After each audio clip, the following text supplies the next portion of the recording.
Hey there, Branden Harvey here. Before we get started, I wanted to give a shout out to the sponsor of this week's episode, Lasting. Lasting is the nation's #1 relationship counseling app. They've distilled decades of research into accessible 5-minute sessions designed to give you the right tools for building a healthy marriage. Lasting is backed by the leading wedding resource, The Knot, and has been featured by ABC News, The Today Show, Good Morning America, and Bustle.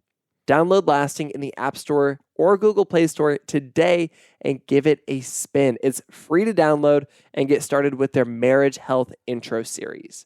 Just visit getlasting.com/good to get the nation's #1 relationship counseling app and to help support this podcast.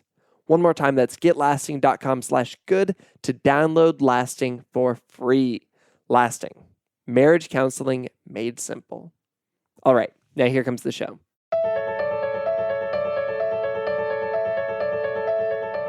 How often do you think about death? Kate Manser, our guest today on the show, intentionally tries to think about death every single day. At the age of 27, Kate was working at Google when she had a number of people close to her die young and unexpectedly. It sent her into this tailspin of fear and anxiety, thinking about her own death and frankly just feeling deeply afraid of that. That was until she slowly pivoted towards seeing these tragedies and her new awareness of her own impending death as an opportunity to live as fully as her loved ones once had. She's since turned this realization into a movement called You Might Die Tomorrow that reminds people that we're not promised tomorrow, and so we need to live fully today. You might have seen her installation at Burning Man or maybe photos of it, or you've maybe even seen stickers that her community puts up all over the world that simply state, "You might die tomorrow." I'm so excited to be diving into this conversation with Kate because this is something that I don't think about as much as I should, and I kind of talk about that in the episode. I am Branden Harvey, and this is Sounds Good. This is the weekly podcast where we have conversations with inspiring people who are rejecting cynicism and using their lives to make an impact. This isn't your typical 3 Steps to Success podcast. We don't host this podcast for the sake of leaving you with bullet points on self-improvement. We just believe that our lives are more complex than that. And so what we do is we show up here on Sounds Good to ask big questions, dive into nuance, and learn from each other's stories. And so without any further ado, let's jump straight into Kate and I's conversation.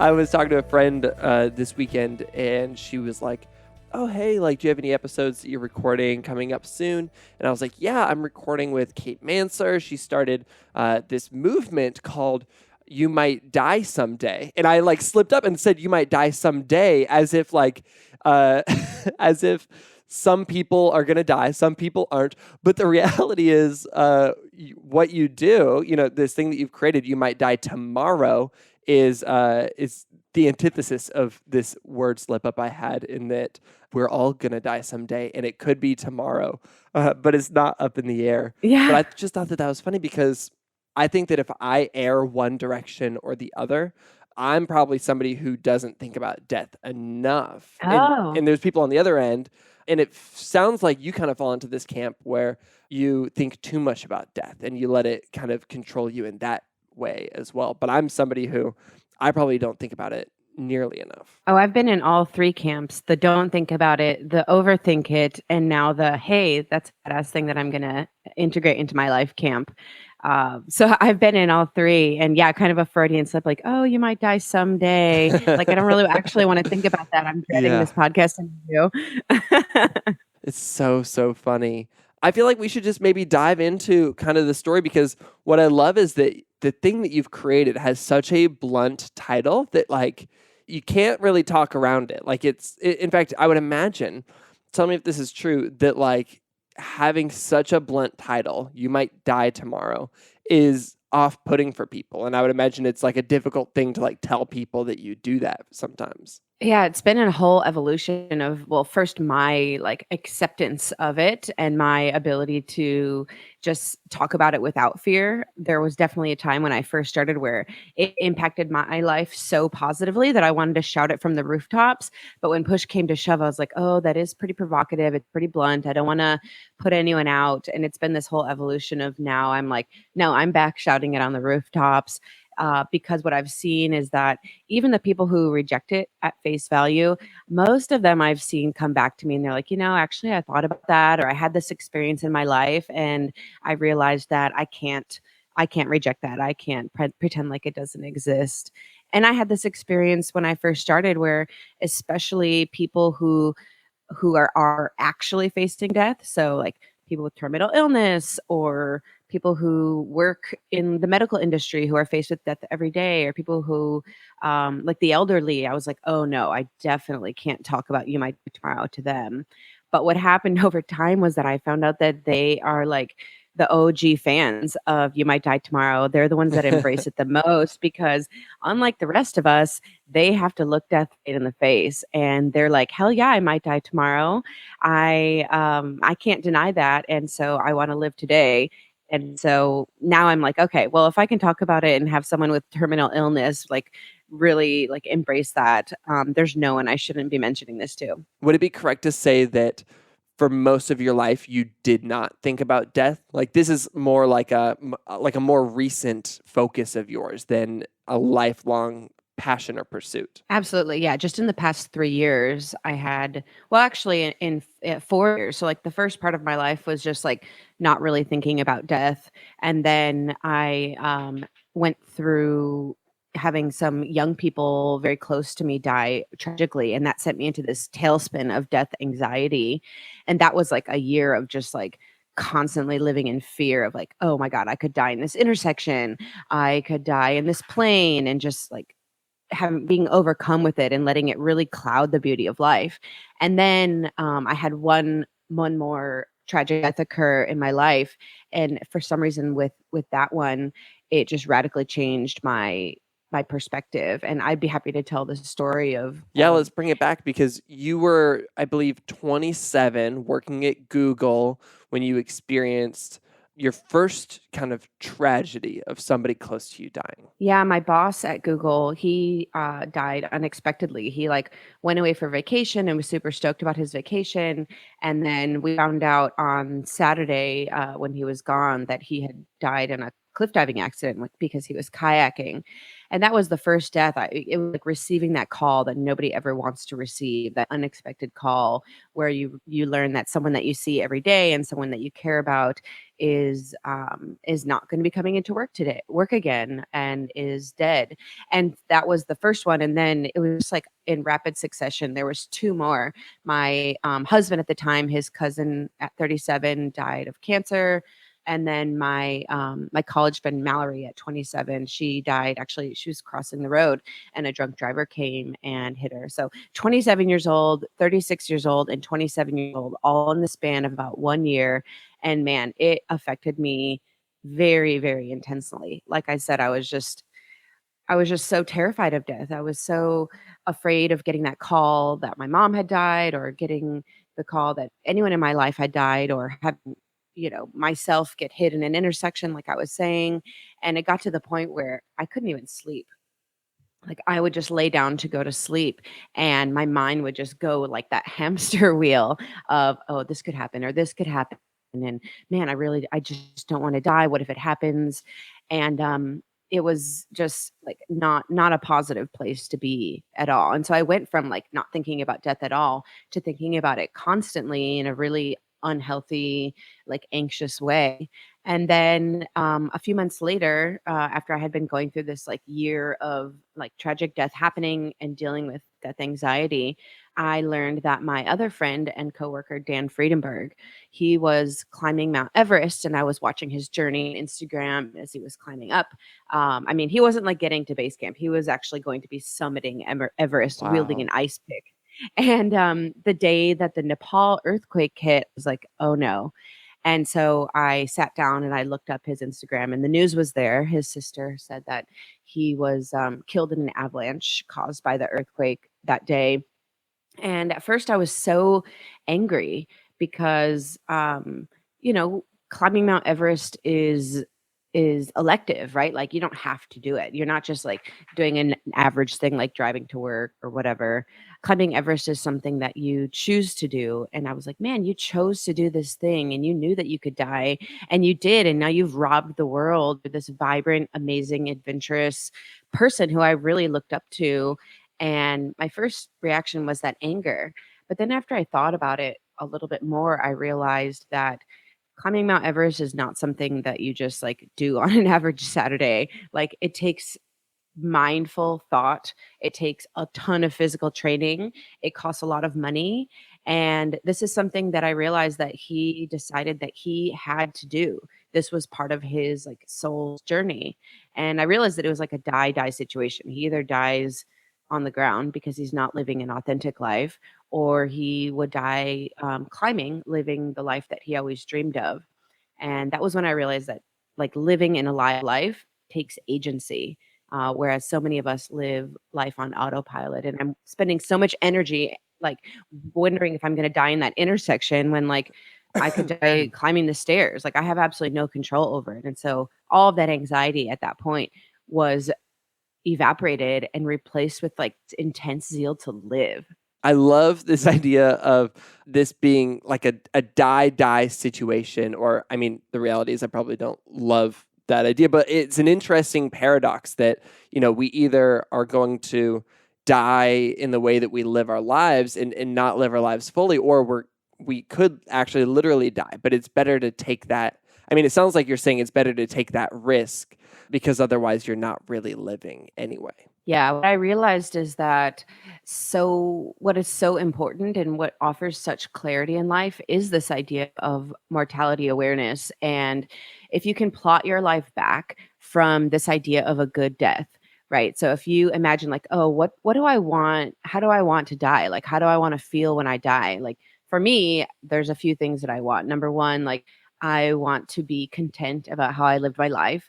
I definitely want to die free from regret or have as little regret about how I lived my life as possible. And I also want like everyone to come to my funeral and cry and be like, she was so amazing. We're so sad she's gone.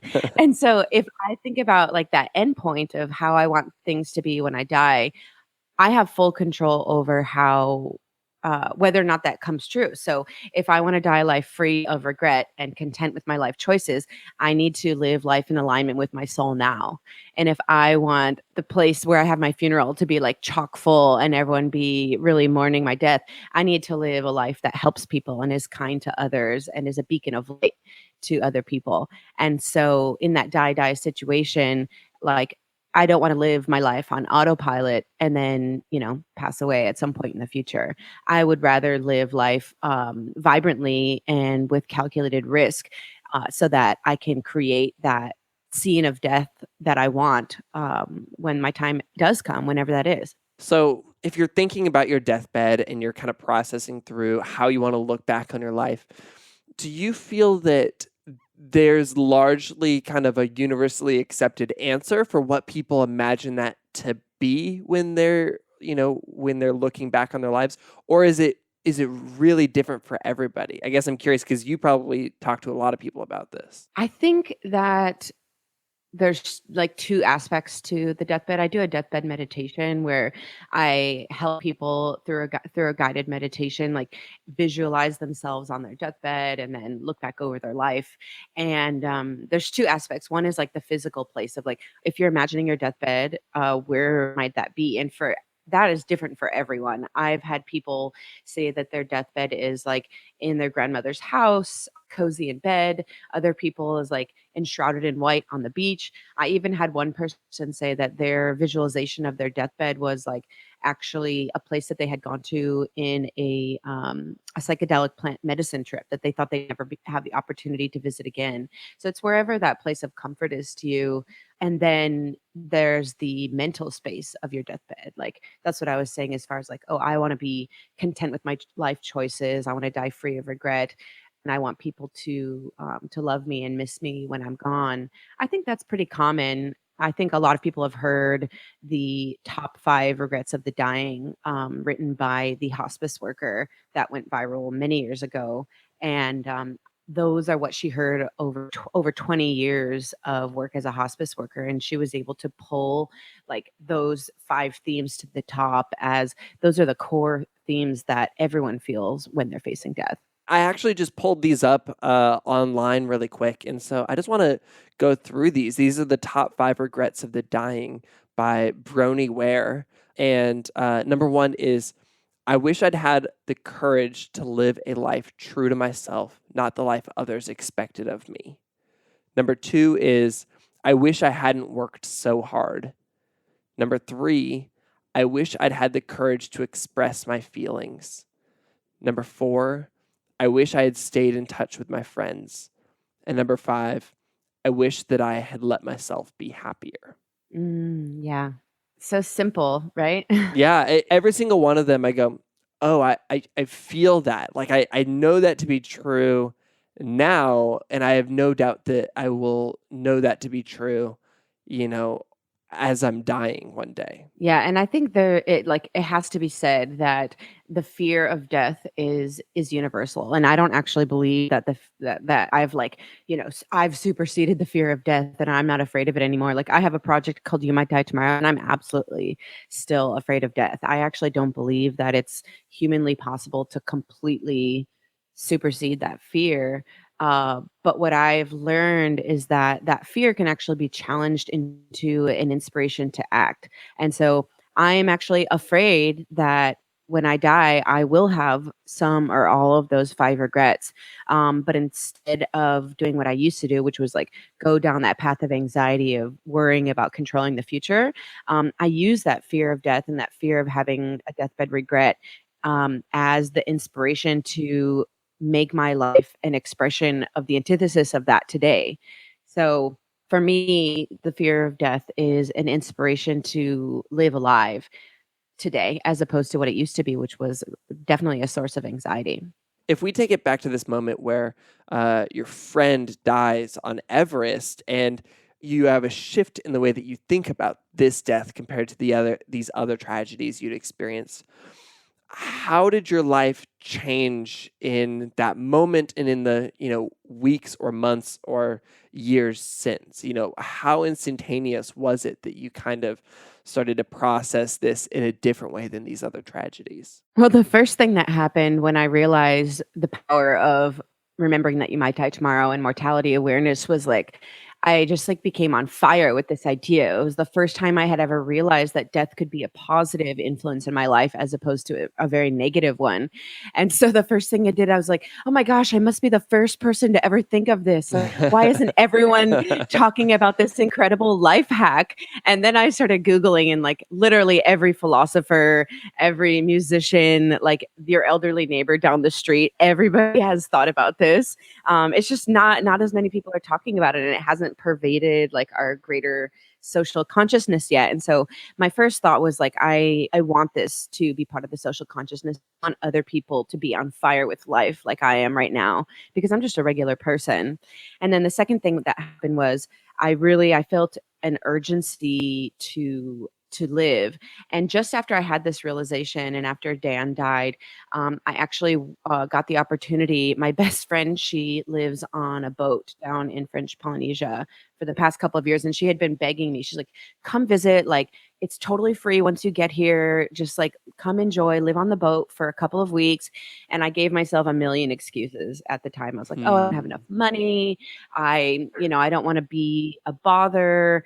I don't even know if I like boats and sailing. But after Dan died, I was like, you know what? Okay, I'm going to go. So I went down there, and it was the first time in my life I had this light bulb go off as soon as I went down there, and I saw her living on her boat, and I saw tons of people that had left their regular lives to go like live on an island and live a life that was more in alignment with their values. This light bulb went off, and I was like, oh my God, I can do whatever I want with my life. I could live on a boat if I wanted. I could like move to Japan. I could become a shoemaker if that was like what my calling was. And it was the first time in my life I had like this light shined on the blueprint that I had been following, and the realization that I can wake up and make actual like mindful choices in my life.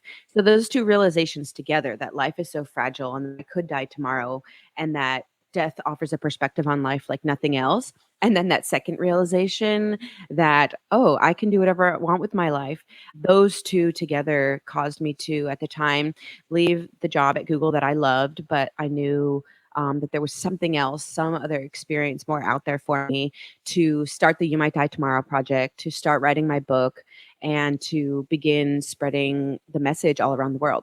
Have you encountered other people who have had this same realization or these same, moments of tragedy where in response they realized that, they did want to live more fully today because they could die tomorrow?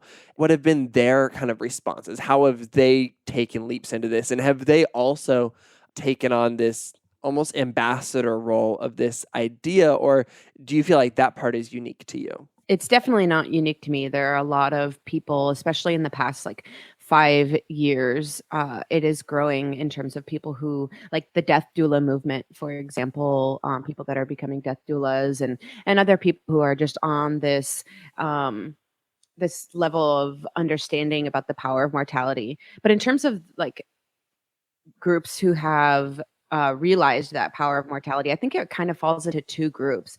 And the first group consists of like pretty much everyone on earth, which is that everyone who has experienced some death in their life, whether their own near death experience or more likely the death of a loved one.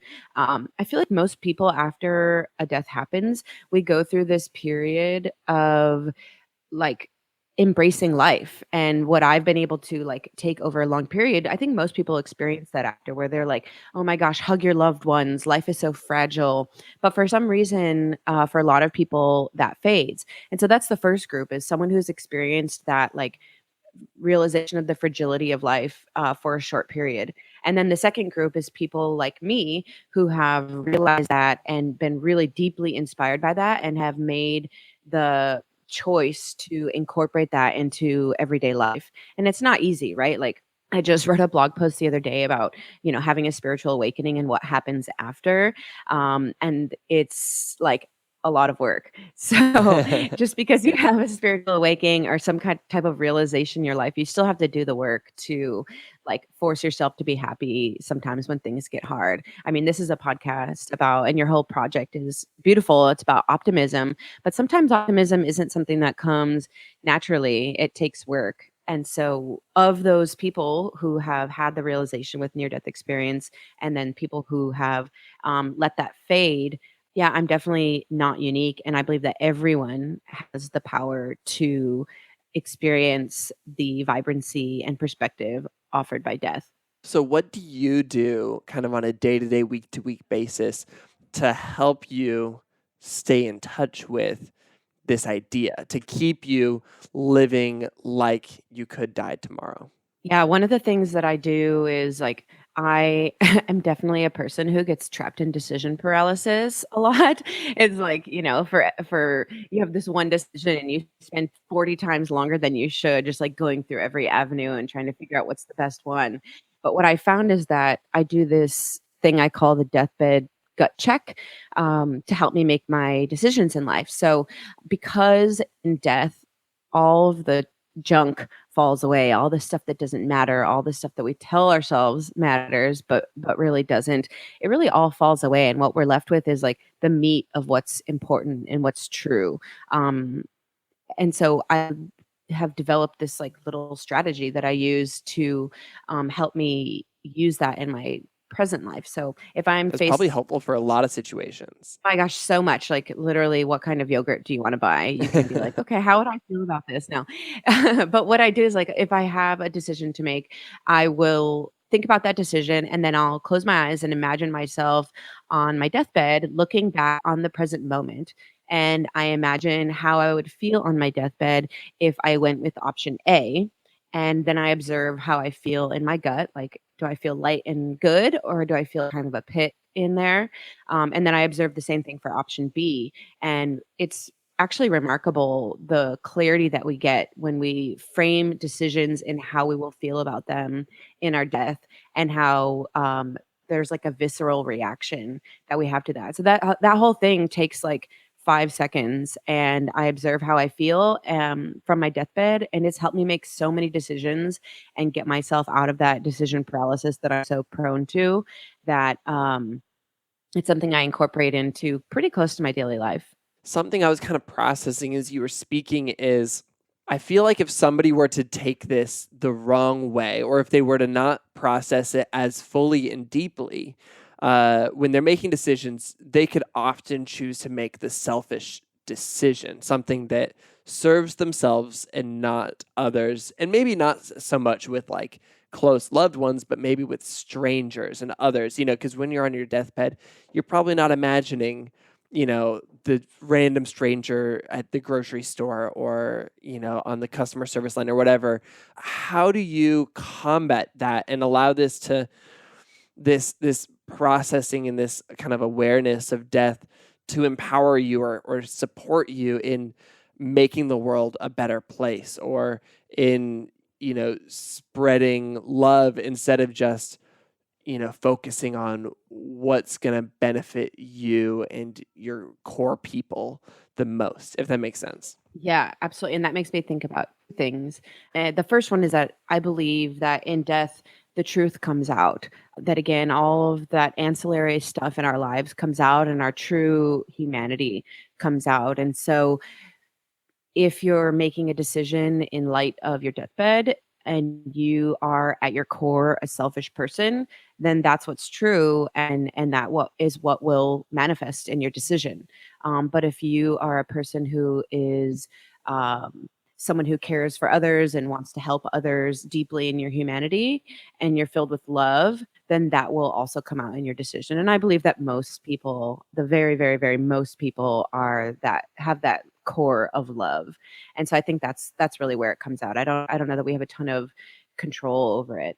And that also makes me think of a psychological concept called terror management theory, which is was developed by Ernest Becker back in the 70s. And his hypothesis is that everything that humans do in our lives, everything, all the decisions that we make, great and small, they're all come from the fear of death, which is really interesting and kind of like blows your mind to think about. And I don't know if I necessarily believe that, but there were a group of psychologists after he passed on that continued on his work, and they did some terror management psychological studies. And one of them was they took basketball players and they wanted to expose one group to the idea of death, and then the control group to just have them not be exposed to the idea of death. So they divided them up into two groups, and they gave them each a pep talk, and then had them do a free throw challenge. And the control group, they were basically just given a normal pep talk, like, hey, this is an important game, you should do really well. And then the test group, they were given a pep talk that was more about mortality, like, hey, this is really important, your life depends on it, this is about building your legacy, this is going to live on forever. And the test group performed, I believe it was 20 to 40% better than the control group. And then they repeated that study without the pep talk this time, but they just had the refs wearing different shirts. So the control group, the ref was wearing a striped shirt. The test group, the ref was wearing a shirt with a skull on it, because they wanted to be like, okay, like how subtle can we get with these mortality references to where Yeah. it impacts performance? And it was the same scenario, a subtle reference, like just seeing a skull on a shirt. Again, the test group performed like markedly better than the control group. Wow. So that's like the positive side of terror management theory of like, oh, thinking about my death makes my life better. It makes me want to create my legacy. It makes me have like a bigger meaning to want to do well in life. And that's really the side that I focus on. There is a side that is not as good, right? So a lot of humans have tendencies toward like ethnocentrism and closed mindedness, and really wanting to have like sort of a keep what we know close to each other. And so another study that they did was they exposed judges to, test and control again. The control group, they were assigning sentences to prostitutes. And then they had the test group where before the sentencing, they read a letter about mortality, and they actually handed out sentences to prostitutes that were significantly higher than the control group. And so, sort of the dark side of mortality awareness and terror management is that if you have fears and anxieties about groups other than your own, it can tend you towards that tribalism and trying to preserve your own ego. But again, I believe that most people are good and most people have a desire to like do good in the world. And if it helps me perform better in a free throw contest, I'm all for it. That is so fascinating. Another thing that I was kind of processing is I actually found this quote that you shared online where you said, I believe fiercely that life isn't meant to be lived in avoidance of pain. One must endure the bitter to have the privilege of savoring the sweet and to make it taste that much sweeter. And this is such a wonderful concept. And this is something that we talk about a lot on the podcast because I think it's been my own personal growth journey in realizing that you can't just have joy and happiness devoid of pain and Hmm. suffering, and then maybe to some degree you kind of can, but that joy isn't as sweet. It's not as full, and it's joy and sorrow are two sides of the same coin. And I find it so interesting that you have come to find that to be true in this world of understanding death as well. Oh my goodness, yes. I mean, based on what you just said, it sounds like you kind of share the same view, which is that if you look back over your life, the biggest periods of personal growth are almost always in times of struggle and challenge and difficulty, right? Totally, 100%. Yeah, and so in order to live a full life and in order to realize the good in life, we're gonna mess up, right? That's the other perspective that I love that death gives me, which is like I'm totally gonna mess up a lot, and some people are probably gonna think I'm really stupid, and some people won't like agree with me, but really, like there's very little of that matters. Like I'm not gonna think about whether like Joe Schmo like thought that what I did wasn't good. And so it's that perspective that death offers. And in terms of like enjoying the tough stuff in life, again, like contrast is beautiful. Just like you said, it's two sides of the same coin. And so oftentimes when I'm like praying to God or the universe, I actually ask for challenge. And sometimes when I write birthday cards to people, I'm like, hey, I hope that you have like a little bump in the road this year, so that you can really appreciate all the beauty that you have in your life.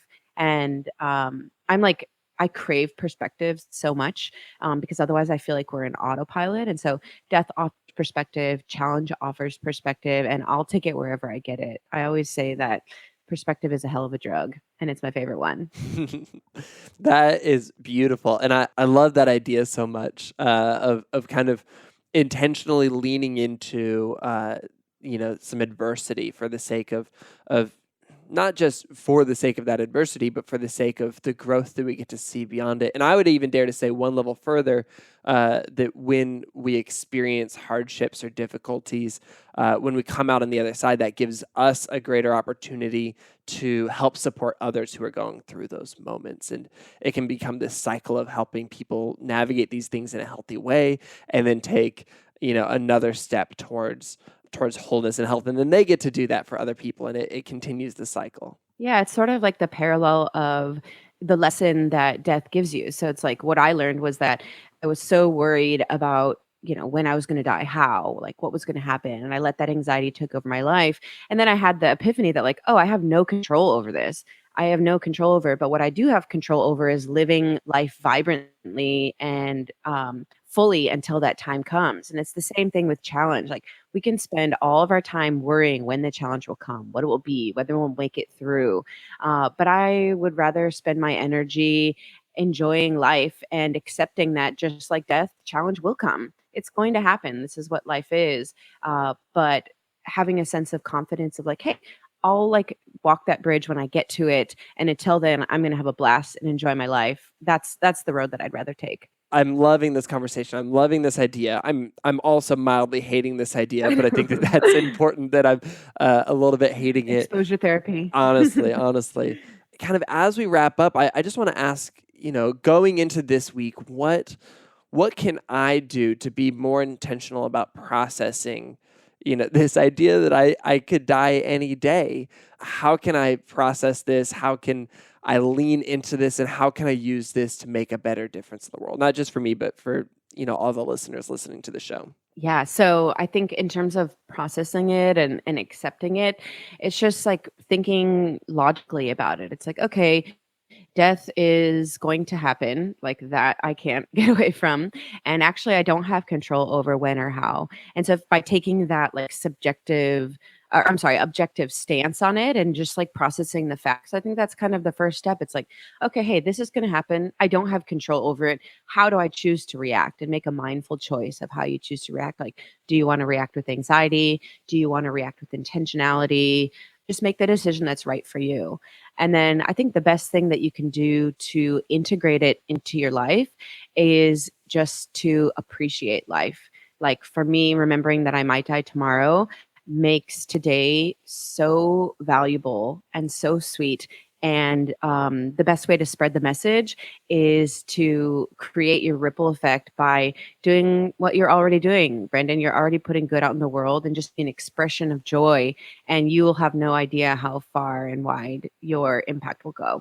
And so I think in closing, my closing message is to just enjoy your life. We have no idea why we're here exactly, and we don't have control over our death. So until that time comes, just have fun every single day.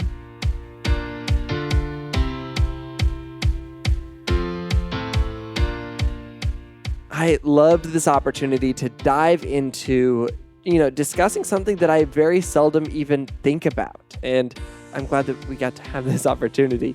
If you want to connect with Kate Manser, you should absolutely check out her site. It's youmightdietomorrow.com. It has more of her story, it has a shop where you can get stickers and merch, and there's the opportunity to book a guided deathbed meditation. You can also follow along with You Might Die Tomorrow on Facebook.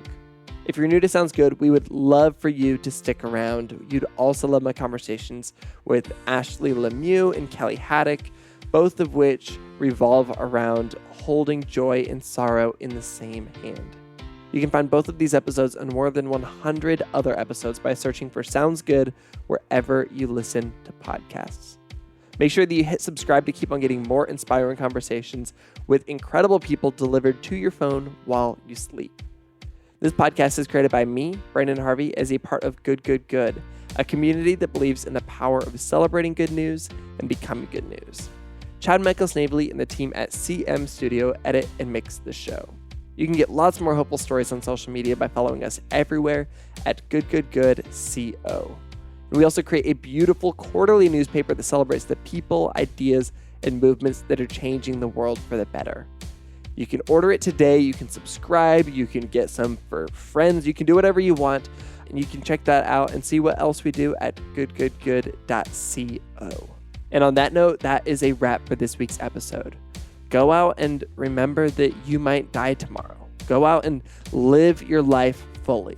And we'll be back next week with another inspiring story from an incredible person.